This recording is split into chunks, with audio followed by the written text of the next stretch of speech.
একদা এক জনকীর্ণ বাজারে বাস করতেন এক দর্জি, যার নাম ছিল আব্দুল্লাহ। আব্দুল্লাহ ছিলেন একজন অত্যন্ত ধার্মিক, সৎ এবং বিনয়ী ব্যক্তি। তার দোকানে শুধু পোশাকই সেলাই হতো না, বরং তার মুখে সব সময় লেগে থাকত আল্লাহর জিকির, আর চোখে থাকত এক অদ্ভুত প্রশান্তি।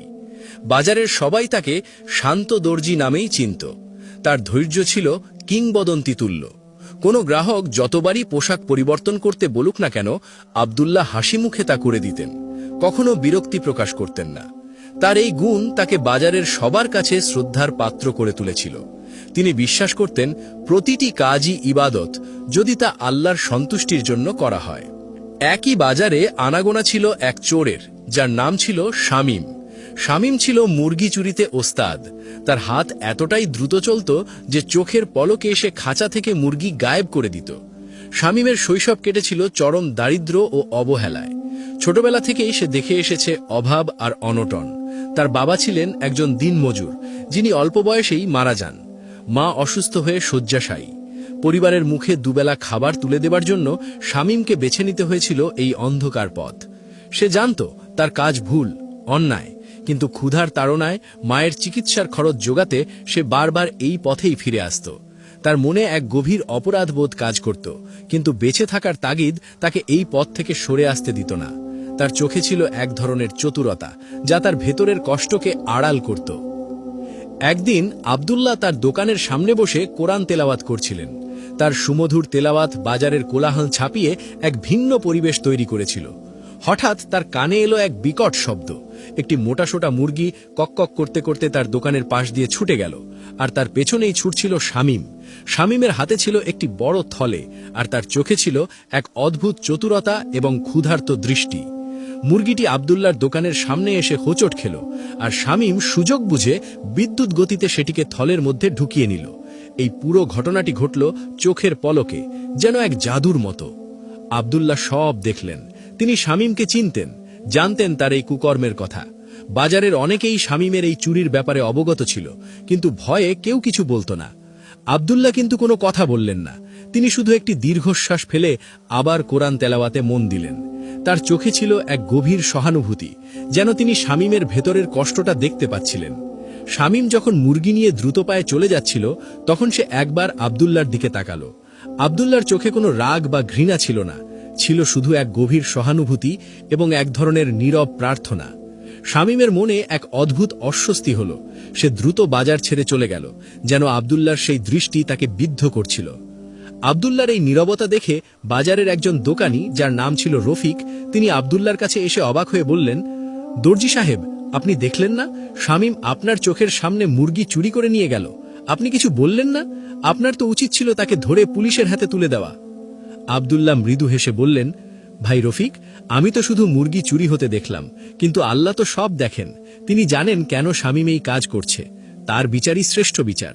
আমার কাজ হলো ধৈর্য ধরা এবং আল্লাহর উপর ভরসা রাখা। রাসূলুল্লাহ সাল্লাল্লাহু আলাইহি ওয়াসাল্লাম বলেছেন, যে ব্যক্তি দুনিয়াতে কোনো মুমিনের একটি কষ্ট দূর করে দেবে, আল্লাহ তাআলা কিয়ামতের দিন তার একটি বড় কষ্ট দূর করে দেবেন। সহিহ মুসলিম। আমি শামীমের কষ্ট দূর করতে না পারলেও তার প্রতি ঘৃণা না করে তার জন্য দোয়া করতে পারি। এই ঘটনাটি ছিল আব্দুল্লাহ ও শামীমের প্রথম প্রত্যক্ষ সাক্ষাৎ। আব্দুল্লাহর এই নীরবতা এবং সহানুভূতি শামীমের মনে এক নতুন চিন্তার বীজ বুনে দিল, যা সে নিজেও তখন বুঝতে পারেনি। এই নীরবতা ছিল ঈমানের এক নীরব আহ্বান, যা ভবিষ্যতে তাদের দুজনের জীবনকেই বদলে দেবে। শামীমের মনে আব্দুল্লাহর প্রতি এক মিশ্র অনুভূতি জন্মালো, ভয়, শ্রদ্ধা এবং এক অজানা আকর্ষণ। সে বুঝতে পারছিল না কেন এই দর্জি অন্য সবার মতো নয়। শামীম সেদিন মুরগি চুরি করে দ্রুত বাজার থেকে পালিয়েছিল বটে, কিন্তু আব্দুল্লাহর সেই শান্ত, সহানুভূতিশীল দৃষ্টি তার পিছু ছাড়ল না। রাতে যখন সে চুরি করা মুরগি রান্না করে খাচ্ছিল, তখন তার মনে হচ্ছিল যেন আব্দুল্লাহর চোখ জোড়া তাকে দেখছে। তার প্রতিটি গ্রাস যেন অপরাধ বোধে বিষিয়ে উঠছিল। এই প্রথমবার তার চুরির আনন্দ বিষাদে পরিণত হল। সে জানত আব্দুল্লাহ তাকে চোর হিসাবে দেখছেন না, বরং তার চোখে ছিল এক ধরনের দুঃখ, যা শামীমকে আরও বেশি পীড়া দিচ্ছিল। তার মনে প্রশ্ন জাগছিল, কেন এই দর্জি অন্য সবার মতো তাকে ঘৃণা করে না? পরের কয়েকদিন শামীম আর বাজারে গেল না। তার মনে এক অস্থিরতা কাজ করছিল। সে ভাবছিল, কেন আব্দুল্লাহ তাকে কিছু বললেন না, কেন তিনি রাগ করলেন না? তার এই নীরবতা শামীমের মনে এক নতুন প্রশ্ন জাগিয়ে তুলল। তার জীবন কি এভাবেই চলবে? সে কি চিরকাল একজন চোর হয়েই থাকবে? তার মায়ের অসুস্থ মুখটা তার চোখের সামনে ভেসে উঠল। সে কি তার মায়ের জন্য সৎ পথে কিছু করতে পারবে না? একদিন শামীম আর থাকতে না পেরে আব্দুল্লাহর দোকানের সামনে দিয়ে যাচ্ছিল। তার পা যেন আপনা আপনি আব্দুল্লাহর দোকানের দিকে চলে যাচ্ছিল। আব্দুল্লাহ তাকে দেখে মৃদু হাসলেন, সেই একই প্রশান্ত হাসি। শামীমের বুক ধুকপুক করে উঠল। সে ভাবল, এবার হয়তো আব্দুল্লাহ তাকে তিরস্কার করবেন, তার অতীত নিয়ে কথা বলবেন। কিন্তু আব্দুল্লাহ শুধু বললেন, আসসালামু আলাইকুম ভাই শামীম, কেমন আছেন? অনেকদিন পর দেখা। শামীম অবাক হল। সে কোনো উত্তর দিতে পারল না, তার গলা শুকিয়ে গিয়েছিল। আব্দুল্লাহ তাকে দোকানের ভেতরে আসার ইশারা করলেন। শামীম ইতস্তত করে ভেতরে ঢুকল। আব্দুল্লাহ তাকে একটি গরম চা অফার করলেন। শামীম জীবনে এই প্রথমবার কোনো সৎ মানুষের কাছ থেকে এমন উষ্ণ অভ্যর্থনা পেল, যেখানে কোনো বিচার বা ঘৃণা ছিল না, ছিল শুধু আন্তরিকতা। আব্দুল্লাহ বললেন, ভাই শামীম, আমি জানি আপনি কেন অস্থির। আপনার ভেতরের ভালো মানুষটি আপনাকে কষ্ট দিচ্ছে। আপনার অন্তর আপনাকে বলছে যে এই পথ সঠিক নয়। শামীম মাথা নিচু করে রইল। আব্দুল্লাহ বললেন, আল্লাহ তাআলা পবিত্র কোরআনে বলেছেন, আর যে আল্লাহকে ভয় করে আল্লাহ তার জন্য পথ খুলে দেন এবং তাকে এমন উৎস থেকে রিজিক দান করেন যা সে কল্পনাও করতে পারে না। সূরা তালাক 2:3। আমাদের কাজ হল আল্লাহর উপর ভরসা রাখা এবং ধৈর্য ধারণ করা। দুনিয়ার প্রতিটি সমস্যার সমাধান আল্লাহর হাতে। আব্দুল্লাহ আরও বললেন, একবার রাসূলুল্লাহ সাল্লাল্লাহু আলাইহি ওয়াসাল্লাম বলেছেন, মুমিনের অবস্থা আশ্চর্যজনক। তার সব কাজই তার জন্য কল্যাণকর। যদি সে সুখে থাকে, শুকরিয়া আদায় করে, আর তা তার জন্য কল্যাণকর হয়। আর যদি সে কষ্টে থাকে, ধৈর্য ধারণ করে, আর তা তার জন্য কল্যাণকর হয়। সহিহ মুসলিম। আপনার বর্তমান কষ্ট হয়তো আপনার জন্য এক নতুন পথের সূচনা। শামীম মনোযোগ দিয়ে আব্দুল্লাহর কথা শুনছিল। তার মনে হচ্ছিল যেন এক নতুন দিগন্ত উন্মোচিত হচ্ছে। আব্দুল্লাহর কথায় কোনো তিরস্কার ছিল না, ছিল শুধু ভালোবাসা আর উপদেশ। শামীমের চোখে পানি এসে গেল। সে জীবনে এই প্রথমবার অনুভব করল যে কেউ তাকে সত্যিই ভালোবাসে এবং তার ভালো চায়, তার ভুলগুলোকে ক্ষমা করে তাকে নতুন করে শুরু করার সুযোগ দিতে চায়। আব্দুল্লাহ তাকে একটি ঐতিহাসিক ঘটনা শোনালেন। ইসলামের ইতিহাসে এমন অনেক মানুষ ছিলেন যারা ভুল পথে ছিলেন, কিন্তু পরে তারা হেদায়েত পেয়েছিলেন। যেমন উমর ইবনুল খাত্তাব। ইসলামের পূর্বে তিনি ছিলেন ইসলামের ঘোর শত্রু, কিন্তু আল্লাহর ইচ্ছায় এবং রাসূলুল্লাহ সাল্লাল্লাহু আলাইহি ওয়াসাল্লামের দোয়ায় তিনি ইসলাম গ্রহণ করেন এবং ইসলামের অন্যতম শ্রেষ্ঠ খলিফা হিসাবে পরিচিত হন। তার পরিবর্তন ছিল এক অলৌকিক ঘটনা। তিনি তার ভুল বুঝতে পেরেছিলেন এবং নিজেকে আল্লাহর পথে উৎসর্গ করেছিলেন। আব্দুল্লাহ বললেন, ভাই শামীম, আপনার যদি কোনো সাহায্যের প্রয়োজন হয় আমাকে বলতে দ্বিধা করবেন না। আল্লাহ আমাদের সবাইকে ক্ষমা করার জন্য প্রস্তুত, যদি আমরা তার দিকে ফিরে আসি এবং তওবা করি। তওবা হল আল্লাহর কাছে ফিরে আসার প্রথম ধাপ। শামীম সেদিন আব্দুল্লাহর দোকান থেকে বেরিয়ে এলো এক নতুন মানুষ হয়ে। তার মনে চুরির প্রতি ঘৃণা জন্মালো। আব্দুল্লাহর ধৈর্য, ঈমান এবং তাকওয়া শামীমের মনে গভীর প্রভাব ফেলেছিল। সে বুঝতে পারছিল যে তার জীবনের মোড় ঘোরানোর সময় এসেছে। তার মনে এক নতুন আশা জন্মালো। সেও হয়তো উমার রাদিয়াল্লাহুর এর মতো পরিবর্তন হতে পারবে। আব্দুল্লাহর কথাগুলো শামীমের মনে এক নতুন আশার আলো জ্বালিয়েছিল। সে সিদ্ধান্ত নিল আর চুরি করবে না। কিন্তু অভ্যাস পরিবর্তন করা সহজ ছিল না। ক্ষুধার তাড়না, সমাজের তিরস্কার এবং অতীতের পাপ তাকে বারবার তাড়া করে ফিরছিল। তার মনে হচ্ছিল যেন সে এক অন্ধকার সুড়ঙ্গে আটকে আছে, যেখানে আলোর কোনো রেখা নেই। তার পুরনো সঙ্গীরা তাকে দেখে হাসাহাসি করত, তাকে দুর্বল বলত।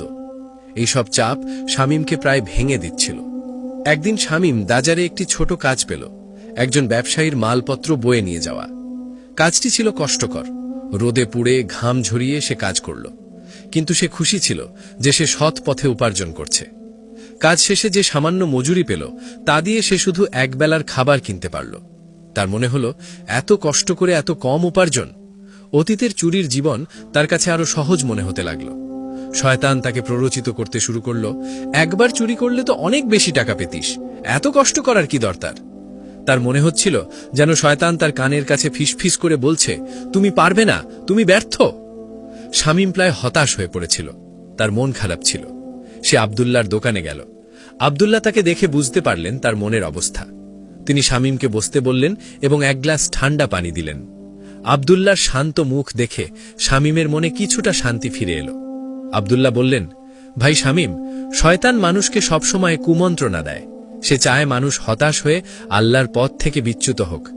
কিন্তু আল্লাহ তাআলা বলেছেন, নিশ্চয়ই কষ্টের পর স্বস্তি আছে, নিশ্চয়ই কষ্টের পর স্বস্তি আছে। সূরা ইনশিরা ৫:৬। আমাদের শুধু ধৈর্য ধরে চেষ্টা চালিয়ে যেতে হবে। প্রতিটি কষ্টের পরেই আল্লাহ সহজ করে দেন। তিনি আরও বললেন, ইসলামের ইতিহাসে এমন অনেক ঘটনা আছে যেখানে মানুষ চরম দারিদ্র্য ও কষ্টের মধ্যেও ঈমান ও তাকওয়া আঁকড়ে ধরেছিল। যেমন সাহাবী আবু হুরায়রা রাদিয়াল্লাহু।